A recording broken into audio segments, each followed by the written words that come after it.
2 साल से ज्यादा का समय बीत चुका है। रशिया और यूक्रेन की वॉर चल रही है।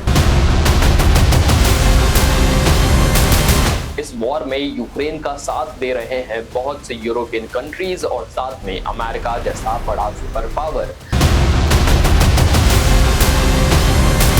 वहीं पर रशिया के बारे में कहा जा रहा था कि एक वक्त इस वॉर में ऐसा जरूर आएगा जब रशियन सोल्जर्स की आबादी काफी कम हो जाएगी, रशिया के पास रिसोर्सेज की कमी हो जाएगी और इस बीच में रशिया अलग थलग पड़ जाएगा।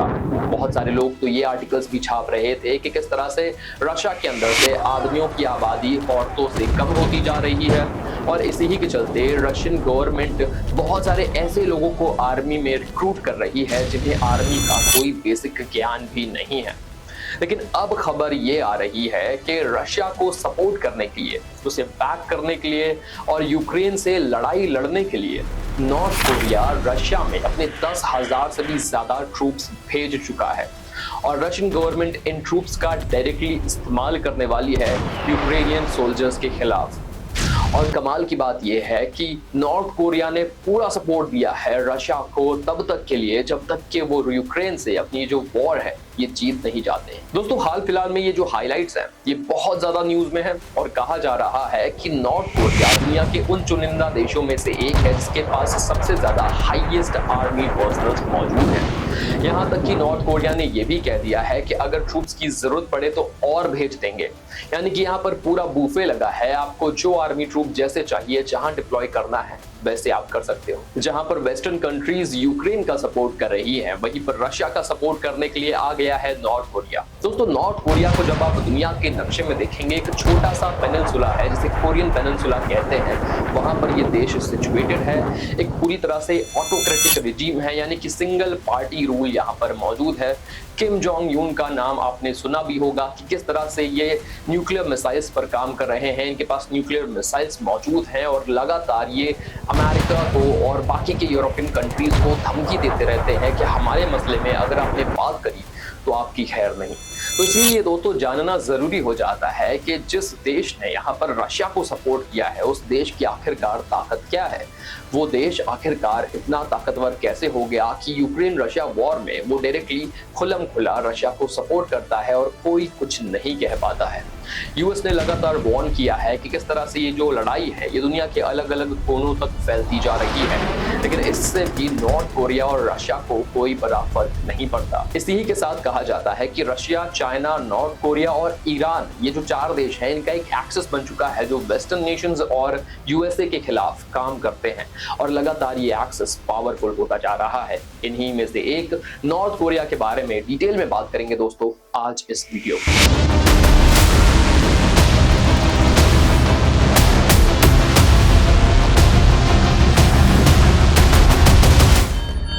दोस्तों, इस वीडियो के ऑफिशियल स्पॉन्सर्स हैं ई-स्कॉलर्स। ई-स्कॉलर्स एक ऑनलाइन लर्निंग प्लेटफॉर्म है जो आपको skill based learning courses provide करती है। दोस्तों, आज की इस दुनिया में चैट जीपीटी, कैनवा और पब्लिक स्पीकिंग जैसे कोर्सेज की डिमांड बहुत ज्यादा है। बहुत सारे लोग तो ये भी कहते हैं कि डिग्री से ज्यादा स्किल्स इंपॉर्टेंट हो गए हैं। इसीलिए अगर आप एक स्टूडेंट हैं, एम्प्लॉय हैं या फिर कोई बिजनेस ओनर है, इन तरह की स्किल्स को सीख कर आप अपनी लाइफ को अपग्रेड कर सकते हैं। इसके लिए escholars.in आपको ऐसे ही skill based courses affordable prices में मुहैया करवाती है। अगर आपको इन कोर्सेज को अवेल करना है तो www.escholars.in को विजिट कर सकते हैं, जिसका लिंक हमने ऑलरेडी डिस्क्रिप्शन में दिया हुआ है। वहां जाकर आप इन्हें एक्सेस कर सकते हैं। बढ़ते हैं वीडियो में आगे। दोस्तों, कोरियन पेनिनसुला की कहानी 1897 में शुरू होती है, जब नॉर्थ कोरिया और साउथ कोरिया दोनों एक ही हुआ करते थे। उस दौरान कोरियन साम्राज्य का उस पूरे पेनिनसुला पर राज हुआ करता था, लेकिन उसी ही दौरान इस साम्राज्य को चुनौती मिलती है जापान से। जापानीज एम्पायर ने एनेक्सेशन किया कोरियन पेनिनसुला का और 1910 से लेकर 1940 के बीच में इसे राज भी किया। बता दें आपको कि जापानीज राज बहुत ज्यादा क्रूशियल था इस पूरे पेनिनसुला के लिए, क्योंकि बहुत सारे क्रूअल एक्शंस लिए जा रहे थे जापानीज लीडर्स के द्वारा कोरियन पेनिनसुला के लोगों के ऊपर और इसका विरोध लगातार होता आ रहा था। हालांकि वर्ल्ड वॉर 2 में जैसे ही जापान हारता है तो उस वक्त के जो एलाइड पावर्स थे, सोवियत यूनियन और अमेरिका, आपस में ये डिसाइड करते हैं कि कोरियन पेनिनसुला को आजाद करा लिया जाएगा। यहाँ पर एक बड़ी बात यह है कि उस वक्त तक कोरियन पेनिनसुला में कोई एक संधि नहीं बन पाई थी कि किस तरह की सरकार बनेगी, और इसीलिए सोवियत यूनियन ने नॉर्थ कोरिया और अमेरिका ने साउथ कोरिया पर अपने फैसलों को डिक्टेट किया। इसीलिए 1948 में नॉर्थ कोरिया एक अथॉरिटेरियन रिजीम बन गया और साउथ कोरिया एक डेमोक्रेटिक सेटअप के साथ आजाद हुआ। दोनों देशों के नागरिक एक जैसे थे, भाषा एक जैसी थी और दोनों ही देश पूरे पेनिनसुला पर अपना आधिपत्य कायम करना चाहते थे। कोल्ड वॉर के एरा पे आते आते दोनों देशों के बीच में काफी घमासान हुआ, जहां पर ये देश कठपुतली के तौर पे काम कर रहे थे, जहां पर नॉर्थ कोरिया सोवियत यूनियन के तौर पे और साउथ कोरिया अमेरिका के तौर पे काम कर रहा था। यहाँ पर यह भी कहा जाता है कि दोनों देशों के आपस के बीच का जो मतभेद है ये इतना बढ़ गया कि एक दूसरे के प्रति नफरत की चरम सीमा पर पहुंच गई, और इसीलिए साउथ कोरियंस और नॉर्थ कोरियंस एक दूसरे को अब ज्यादा पसंद नहीं करते हैं। साउथ कोरिया का नाम आपने सुना होगा, के ड्रामा बहुत ज्यादा पॉपुलर है, ये सारी बातें डेमोक्रेसी की देन है। वहीं पर अगर हम नॉर्थ कोरिया की बात करें तो वहां पर आवाज उठाना भी किम जोंग उन और उनकी सरकार की मर्जी से ही होता है, यानी कि किसी को अगर कोई बात रखनी भी है तो ये सब सरकार के सर्विलांस के अंतर्गत आता है। तो आप देख सकते हैं कि किस तरह से नॉर्थ कोरिया पर किम जोंग उन और उनके परिवार ने कब्जा करके रखा हुआ है, एक अथॉरिटेरियन रिजीम वो वहां पर एस्टैब्लिश किए हुए हैं। हालांकि सोवियत यूनियन अब डिसइंटीग्रेट हो चुका है, लेकिन नॉर्थ कोरिया की जो लॉयल्टी है वो अभी भी सोवियत यूनियन के वारिस रशिया के साथ ही है, और यही रीजन है कि अभी भी साउथ कोरिया काफी हद तक यूएस पर डिपेंड करता है और नॉर्थ कोरिया बहुत सारे मामलों में एक एलाई के तौर पे रशिया के साथ दिखता है। नॉर्थ कोरिया एक अथॉरिटेरियन रिजीम बना और इसके चलते नॉर्थ कोरिया ने एक बड़ी कीमत चुकाई, वो थी गरीबी और गुर्बत की। जी हाँ दोस्तों, नॉर्थ कोरिया की 30% आबादी ही वेल ऑफ है और 70% आबादी अभी भी बहुत ही ज्यादा एग्रेरियन है, बहुत ही ज्यादा बेसिक फैसिलिटी के साथ रहती है, उनके पास ज्यादा हाई फाई फैसिलिटीज अवेलेबल नहीं है। यहाँ पर यह भी कहा जाता है कि नॉर्थ कोरिया 2,65,00,000 की आबादी के साथ एक गरीब मुल्क है। यहाँ पर पर कैपिटा इनकम भी $1,700 के करीब है, जो कि भारत के पर कैपिटा इनकम से भी काफी कम है। तो इस हिसाब से देखा जाए तो नॉर्थ कोरिया एक गरीब देश लगता है, लेकिन जो यहाँ की रिजीम है किम जोंग उन की, ये बहुत ही ज्यादा लैविश लाइफस्टाइल जीते हैं। ये न्यूक्लियर वेपन्स पर काम कर रहे हैं, न्यूक्लियर वेपन्स होल्ड करते हैं और लगातार अमेरिका जैसे सुपर पावर को भी धमकी देते हैं। इसी के साथ इनके पास जो ट्रूप्स का नंबर है ये 1.2 मिलियन से ज्यादा का है, यानी कि 12 लाख से भी ज्यादा एक्टिव पर्सनल इनके पास है और 6 लाख के करीब रिजर्व्स ट्रूप भी इनके पास रहते हैं। तो इस हिसाब से भी देखा जाए तो ट्रूप्स के मामले में नॉर्थ कोरिया का नंबर बहुत ज्यादा है। दुनिया की चौथी सबसे बड़ी आर्मी भी नॉर्थ कोरिया के पास ही है। नॉर्थ कोरिया ने आजाद होने के साथ जूशे, जो कि एक वहां का प्रासंगिक शब्द है, उसका इस्तेमाल किया। जूशे का मतलब होता है एक तरीके से जैसे प्रधानमंत्री नरेंद्र मोदी कहते हैं आत्मनिर्भर होना, यानी कि आत्मनिर्भर आपको होना है तो जूशे को फॉलो करना पड़ेगा, यानी कि जो भी जरूरत है आपकी वो आप देश के अंदर ही पैदा करिए, कोई इंपोर्ट कोई एक्सपोर्ट पर रिलाय नहीं करना है। इसीलिए बहुत सारे वहां पर लिमिटेशंस भी हैं, कम्युनिकेशन हो गया, मीडिया हो गया, एक तरीके से उसकी भी आवाज दबा दी गई है। हाल ही में खबर भी आई थी कि किस तरह से नॉर्थ कोरिया में बाढ़ का प्रबंधन अच्छा नहीं हुआ और कुछ लोगों की मृत्यु हो गई। इसके चलते जो भी ऑफिसर्स इस प्रबंधन में लगे हुए थे उन्हें मौत की सजा सुना दी गई।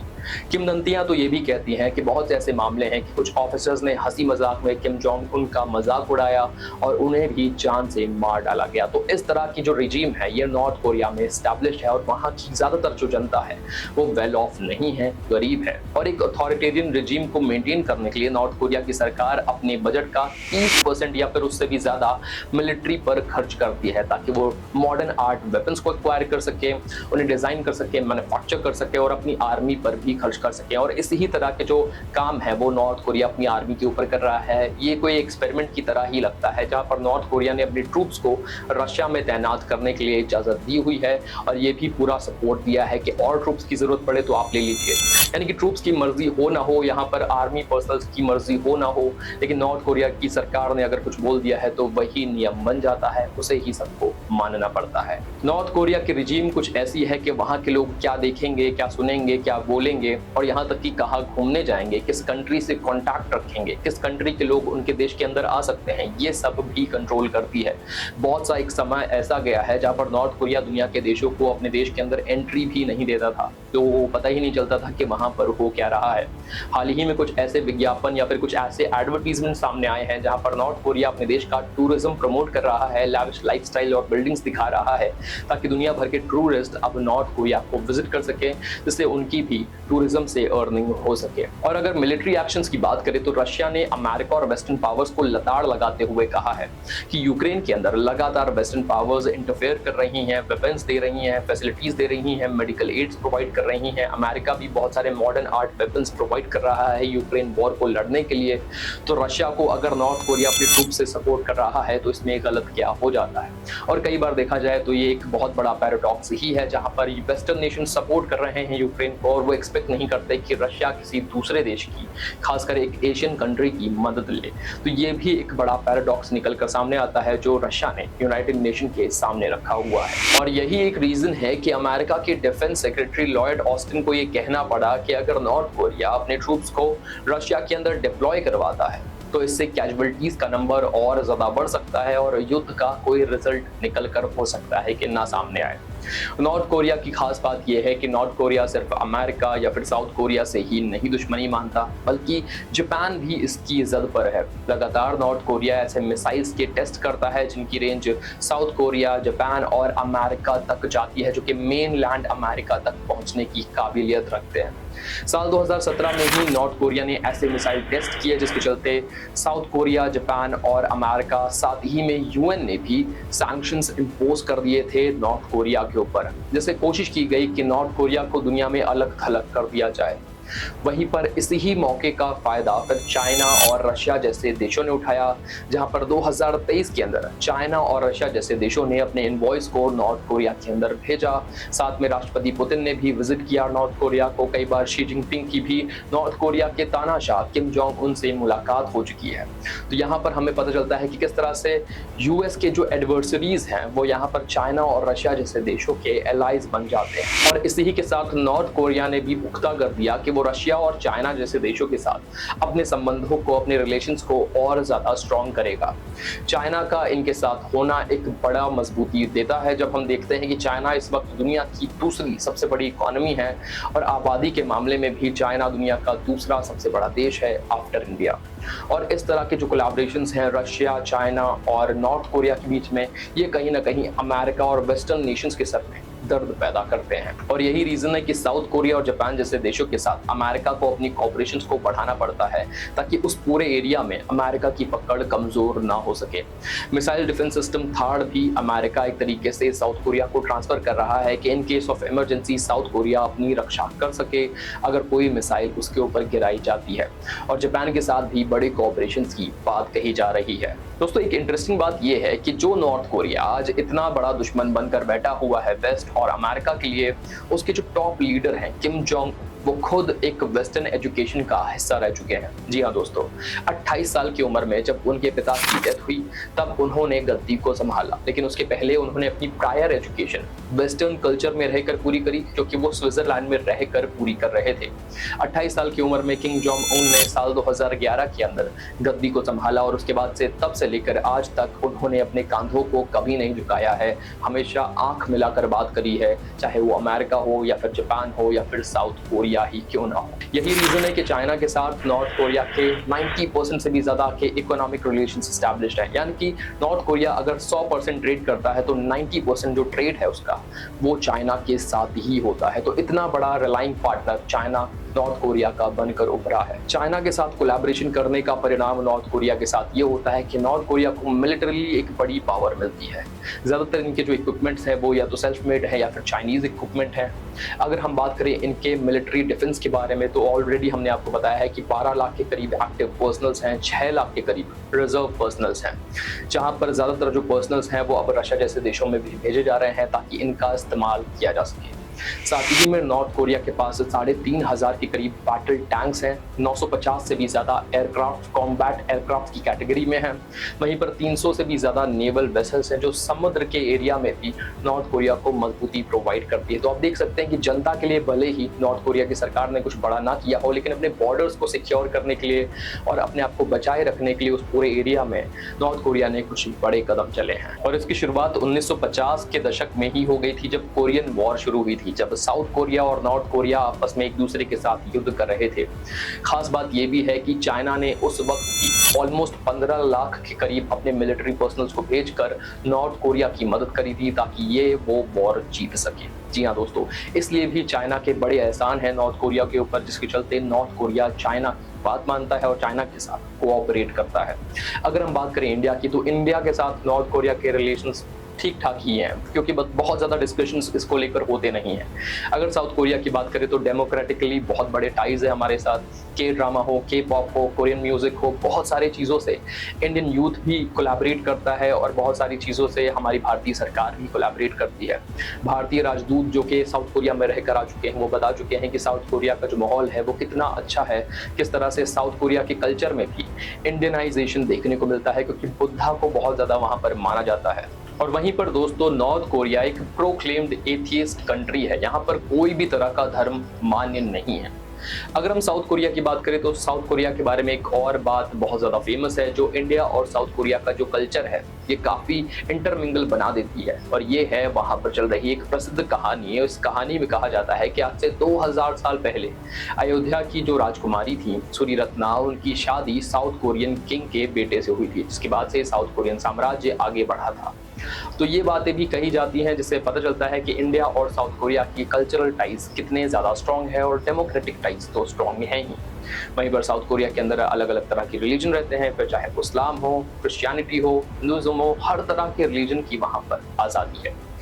अब दोस्तों ये तो वक्त ही बताएगा कि इंडिया के और नॉर्थ कोरिया के जो रिलेशंस हैं ये आगे आने वाले वक्त में कैसे टर्न आउट होंगे, लेकिन हमने अक्सर देखा है कि ना प्रधानमंत्री नरेंद्र मोदी और ना ही डिक्टेटर किम जोंग उन ने एक दूसरे के खिलाफ कोई गलत बात कही है। बहुत से लोग कहते हैं कि साउथ कोरिया और नॉर्थ कोरिया दोनों से ही इंडिया के रिलेशंस अच्छे रह सकते हैं।